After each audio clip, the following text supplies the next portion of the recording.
জানুয়ারি মাসের নির্বাচনের পর থেকে দেশের পরিস্থিতি কিন্তু খুব ভালোভাবে পাল্টে গেছে। এটা কি আপনারা খেয়াল করেছেন? এবং এই নির্বাচনের পর থেকেই দেখা যাচ্ছে সরকারের আসল রূপ। আমরা সরকারকে দোষারোপ করতাম যে তার একটি নতজানু পররাষ্ট্রনীতি আছে এবং প্রতিবেশী রাষ্ট্রের কাছে সে অনেকটা নিজেকে বেচে দিয়েছে এবং দেশকে অনেকটা বন্ধক রেখে সে হচ্ছে তার ক্ষমতাকে কুক্ষিগত করে রেখেছে।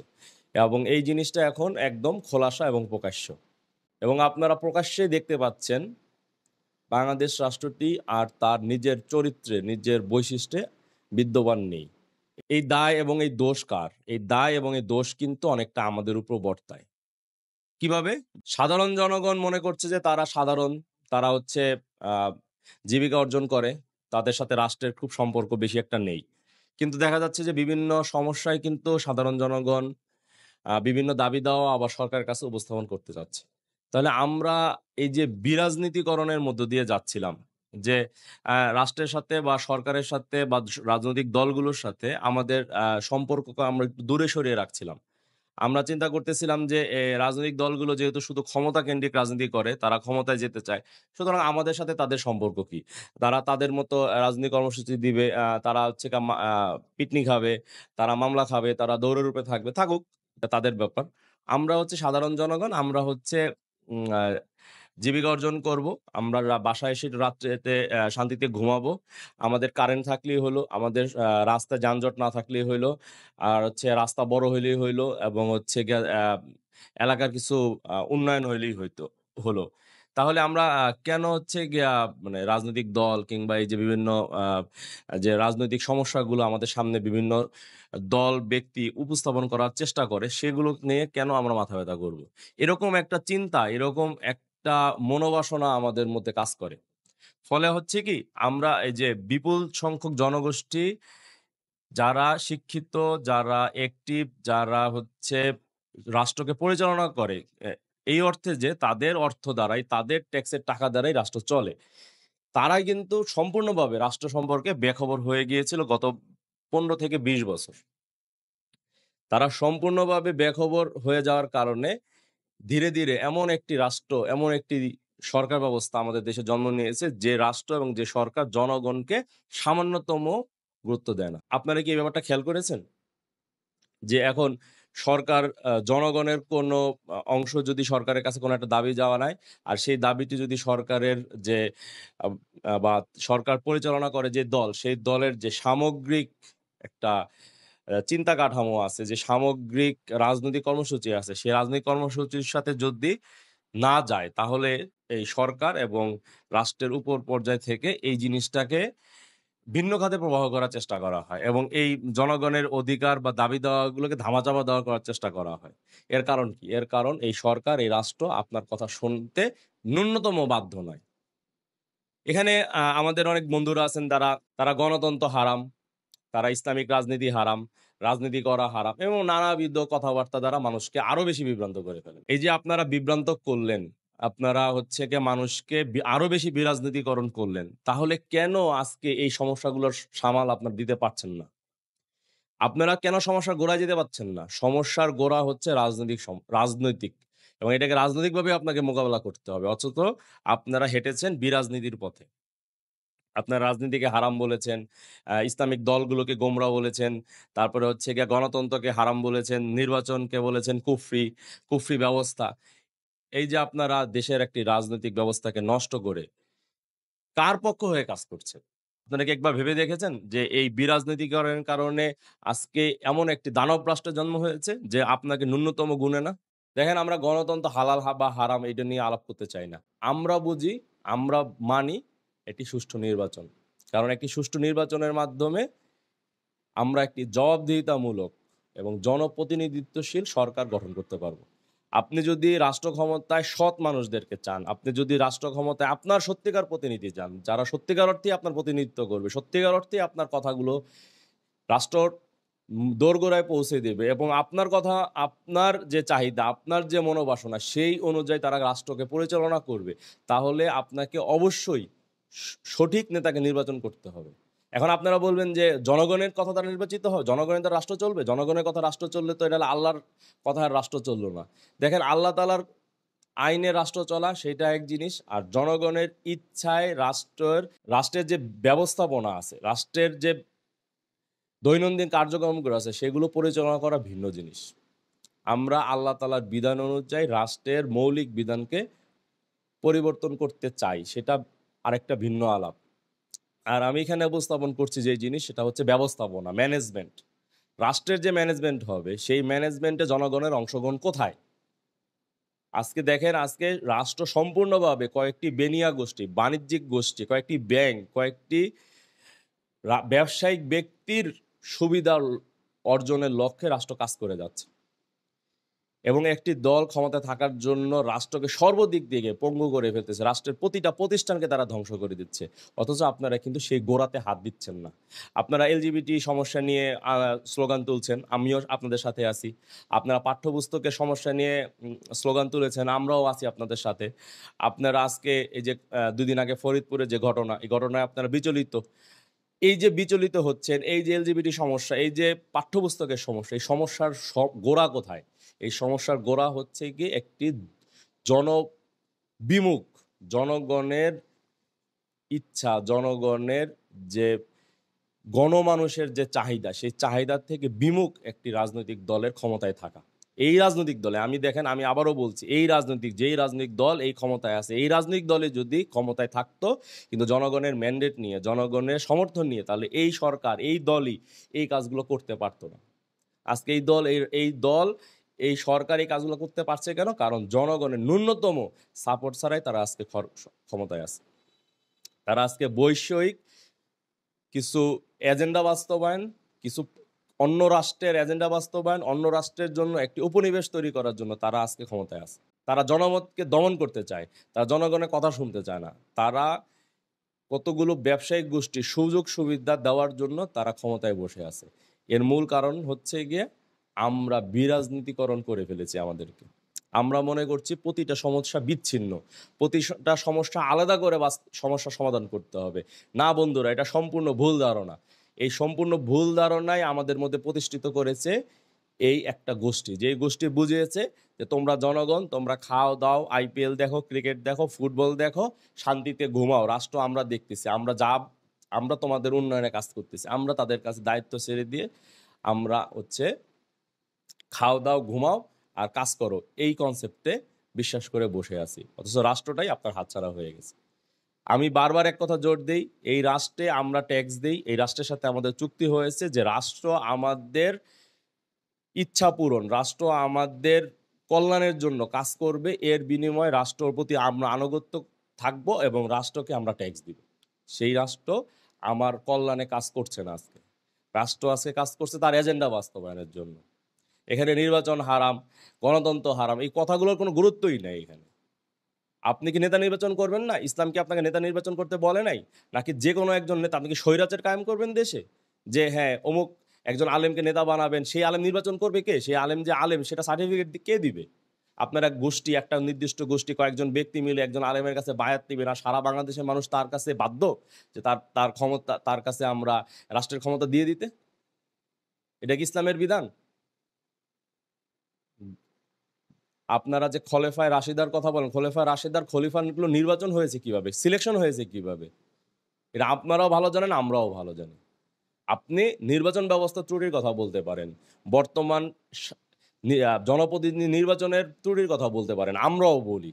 কিন্তু সেইগুলো সমস্যা সমাধান করার জন্য ক্ষমতায় যেতে হবে। রাষ্ট্রীয় ক্ষমতায় যায় ইসলাম কারণ কায়েম করতে পারবেন না কেউ। কোনো দেশ এখন পর্যন্ত সেটা পারে নাই। আর আমাদের লক্ষ্য হওয়া উচিত জনগণের প্রতিনিধিত্বশীল সরকার, যে সরকার জনগণের কাছে জবাবদিহিতা করতে বাধ্য হবে। ওমর রাদিয়াল্লাহু আনহুর খুতবার সময় কি একজন প্রশ্ন করেন নাই যে আপনার জামা কিভাবে বেশি আসলো? না, আপনি যদি জবাব না দেন তাহলে আমি আপনার খুতবা শুনবো না। এই কথা কি তাকে কেউ করে নাই? আলী রাদিয়াল্লাহু আনহুকে বিচারক কি বিচারের কাঠগড়ায় দাঁড় করান নাই? তাহলে এই যে জবাবদিহিতা যে সংস্কৃতি ইসলাম সৃষ্টি করে দিয়ে গেছে, আমরা কি সেই জবাবদিহিতা বাস্তবায়নের জন্য চেষ্টা করেছি? আমরা কিছু তাত্ত্বিক সমস্যা নিয়ে বিভক্ত হয়ে যাচ্ছি। কেউ বিভক্ত হয়ে যাচ্ছি যে এইভাবে রাজনৈতিক দল করে, এইভাবে রাজনীতি করে যে ন্যায়ের শাসন কায়েম হবে না। কেউ বলছে যে এই রাজনৈতিক দলগুলোই গোমরা, আমাদেরকে হচ্ছে বিপ্লবের পথে হাঁটতে হবে। কেউ বলছে হচ্ছে গিয়ে আমার এখন ৳২০ র তারাবি পড়বো না ৳৮ র তারাবি পড়বো, সেটা আমার কাছে বেশি গুরুত্বপূর্ণ। কেউ এলজিবিটি সমস্যাকে দেশের একমাত্র সমস্যা মনে করতেছেন। কেউ হচ্ছে গিয়ে আরেকটা সমস্যাকে দেশের এক নম্বর সমস্যা মনে করতেছেন। কেউ মনে করতেছেন ভারতীয় পণ্য বয়কট করলেই মনে হয় আমাদের সব সমস্যার সমাধান হয়ে যাবে। বন্ধুগণ, সব সমস্যার সমাধান এইভাবে বিচ্ছিন্নভাবে হবে না। সমস্যার সমাধান যদি করতে চান গোড়ায় আসেন। গত বছর আমি অন্য দলের কথা বলব না। আপনারা বলতে পারেন যে বিএনপিও তো একই ছিল। বিএনপিও তো এই সরকারের আগে যখন ক্ষমতায় ছিল, ১৫ বছর আগে যখন তারা ক্ষমতায় ছিল, তারাও তো লুটপাট করেছে। তারাও তো জনগণের অধিকারকে হরণ করেছে। জনগণের কাছে তারা জবাবদিহিতা করে নাই। কিন্তু একটা নির্বাচন ব্যবস্থা ছিল দেশে। ফলে আপনি আপনার একদিনের জন্য হলো আপনার রায়ের মাধ্যমে আপনি রা স দলকে একটা জবাব দিতে পারতেন। সেই ব্যবস্থা কিন্তু এখন নাই।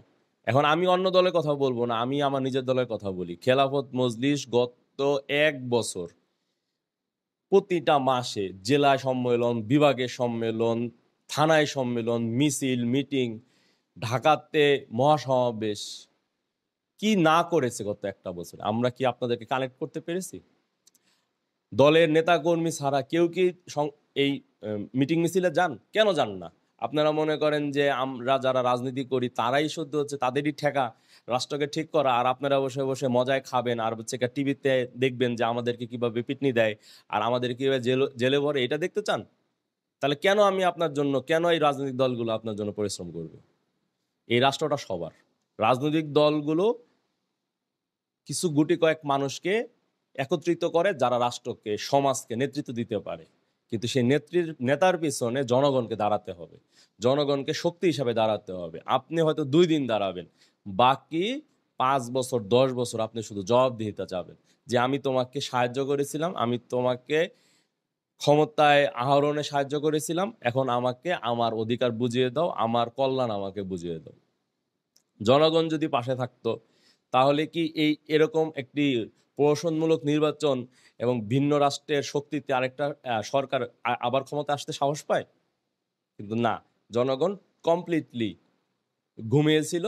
তারা মনে করেছে যে ফেসবুকে একটা স্ট্যাটাস মেরে বা অমুকের তমুকের ভিডিও প্রচার করে বা একটু ট্রল করে তারা হচ্ছে রাষ্ট্রকে পরিবর্তন করতে পারবে। কখনোই পারবেন না। রাষ্ট্রকে যদি পরিবর্তন করতে হয় আপনাকে সচেতন হতে হবে। মূল শয়তান, মূল সমস্যা আপনাকে চিহ্নিত করতে হবে। যদি চিহ্নিত করতে পারেন তাহলে রাজনৈতিক দলগুলো যখন ডাক দিবে তখন বুঝতে পারবেন, কানেক্টেড হতে পারবেন তাদের ডাকের সাথে। ক্ষমতা তো সবাই উপভোগ করবে না। ক্ষমতা ওই যারা নেতা তারাই উপভোগ করবে। কিন্তু এমন লোককে ক্ষমতায় আনবেন না যারা ক্ষমতাকে তাদের হীন চরিত্র, হীন স্বার্থ উদ্ধারে কাজে ব্যয় করে। এমন লোককে ক্ষমতায় আনেন যারা আপনার হয়ে কাজ করবে। হোক সে 60% ধরেন নিজের স্বার্থে কাজ করবে। কিন্তু 40% যেন আপনার স্বার্থে কাজ করে।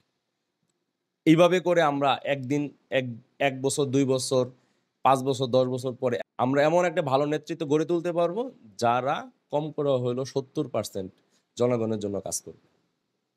যারা আল্লাহ ভীরু হবে, যারা তাকওয়াবান হবে, যারা জনগণের সম্পদকে আমানতদারিতার সাথে ব্যয় করবে। বর্তমানে আপনার উপর নানাবিধ ট্যাক্স আরোপ করা হয়েছে। আপনি নিজেও জানেন না আপনি একটা পণ্যের জন্য কত টাকা ট্যাক্স দেন। যারা ইন্ডাস্ট্রিতে কাজ করেন, যারা একটা পণ্যের দাম নির্ধারণ করে তারা জানেন কেন পণ্যের এত দাম বাড়তেছে, কেন বাজারের দ্রব্যমূল্যের ঊর্ধ্বগতি। আপনারা হয়তোবা আপনাকে বাণিজ্য মন্ত্রী বলে দিবে ব্যবসায়িক গোষ্ঠীরা সিন্ডিকেট করে, মিডিয়া আপনাকে বলে দিবে ব্যবসায়িক গোষ্ঠীরা সিন্ডিকেট করে। তো ব্যবসায়িক গোষ্ঠীরা কারা? এই ব্যবসায়িক গোষ্ঠী তো তারাই। যে মিডিয়া সেই ব্যবসায়িক গোষ্ঠী, যে বাণিজ্য মন্ত্রী বলতেছে সেই ব্যবসায়িক গোষ্ঠী। তারাই তো সিন্ডিকেট করতেছে। তারা কিসের সিন্ডিকেট? পুরা রাষ্ট্রটা একটা সিন্ডিকেটের মাধ্যমে চলতেছে। ফলে জিনিসপত্রের দাম আরো বাড়বে। এই যে একজন দেখতেছেন না যে বিঘার পর বিঘা, শত, শত বিঘার মালিক। একজন সরকারি কর্মকর্তা কয় টাকা বেতন পান? অথচ সে শত, শত করে বিঘার মালিক হয়ে গেছেন। কিভাবে হয়েছেন? এরকম কি একজন সরকারি কর্মকর্তা? শত, শত সরকারি কর্মকর্তা গত ১৫, ২০, ৩০ বছরে এরকম অবৈধ সম্পদের মালিক হয়েছেন। সেই অবৈধ সম্পদগুলো কার সম্পদ? এই অবৈধ সম্পদগুলো আপনার সম্পদ।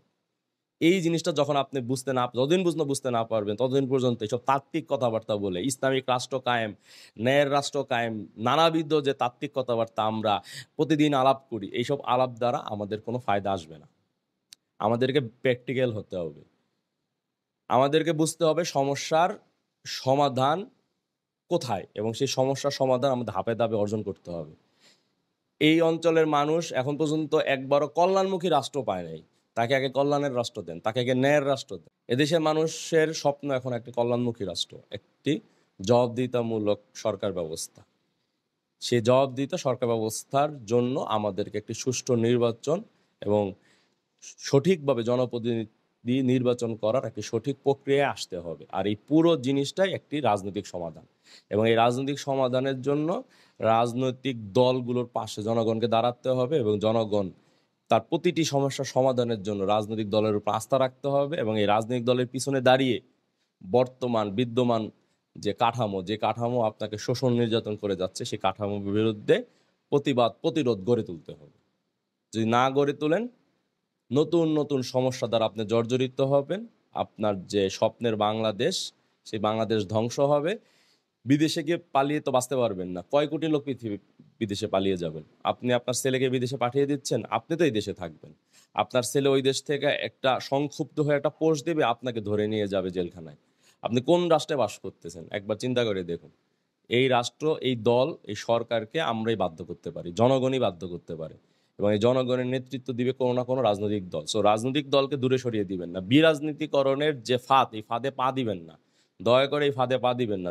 নানান ধরনের তাত্ত্বিক কথাবার্তা দ্বারা বিরাজনীতিকরণের ফাঁদে পা দিবেন না। এবং যারা ছাত্র ভাইয়েরা আছেন, সংগঠন নাও করো তাও অন্তত রাজনৈতিক দলগুলোর যে এজেন্ডা, সেই এজেন্ডাগুলোর দিকে লক্ষ্য রাখো। কোন রাজনৈতিক দল তোমার সামনের ভবিষ্যৎ নির্ধারণ করার জন্য উপযুক্ত হবে, সেই দলকে একটা মৌন সাপোর্ট দিয়ে যাও, যাতে তুমি যখন কর্মসংস্থানে আসবা, তুমি যখন রাষ্ট্র পরিচালনার সুযোগ তোমার হবে, তখন যেন তুমি সঠিক দলটিকে বাছাই করতে পারো। ওই সরকারি চাকরি চলে যাবে, পুলিশের ভেরিফিকেশনে আটকা পড়বে, এই ভয়ে যে হীন স্বার্থের কথা চিন্তা করে তুমি যে অন্যায়কে মেনে নেওয়ার যে প্রবণতা নিজের মধ্যে তৈরি করছো, নিজের সবচেয়ে সোনালি যৌবনের সময়, তোমাকে কিন্তু সামনের দিনে আরও অত্যাচার নির্যাতন সইতে হবে, আরও বেশি অন্যায়কে সইতে হবে এবং অন্যায় তোমার ঘাড়ের কাছে আসবে। তুমি লক্ষ্য করো, যেই সরকারি কর্মকর্তা কর্মচারী এই সরকার বা এর আগেরও যত অবৈধ সরকার, সরকারের যত অবৈধ কাজকে সাপোর্ট করেছিল, তাদের উদ্দেশ্য চরিতার্থ হয়ে যাওয়ার পরে প্রায় সরকারি কর্মকর্তাকে তারা ছুঁড়ে ফেলে দিয়েছে। এখন যাকে দিয়ে যা কাজ করানো দরকার কাজ করিয়ে নিয়েছে, যখন তার কাজ শেষ তখন তাকে দুর্নীতি দমন কমিশনের মাধ্যমে গ্রেফতার করিয়ে সরকার প্রমাণ করবে আমরা দুর্নীতির বিরুদ্ধে আছি। সুতরাং সমস্যার গোড়া চিনার চেষ্টা করো। ছাত্র ভাইদের কাছে আমার আহ্বান এবং সবার প্রতি আহ্বান, আবারও শেষ আহ্বান, বিরাজনীতিকরণের ফাঁদে পা দিবেন না। দয়া করে রাজনৈতিক দলগুলোর এজেন্ডাগুলোকে লক্ষ্য রাখুন এবং আপনার যে সকল সমস্যা আছে এই সমস্যার জন্য রাজনৈতিক দলগুলোর উপরেই আপনাকে ভরসা রাখতে হবে। আল্লাহ হাফেজ। বাংলাদেশ জিন্দাবাদ।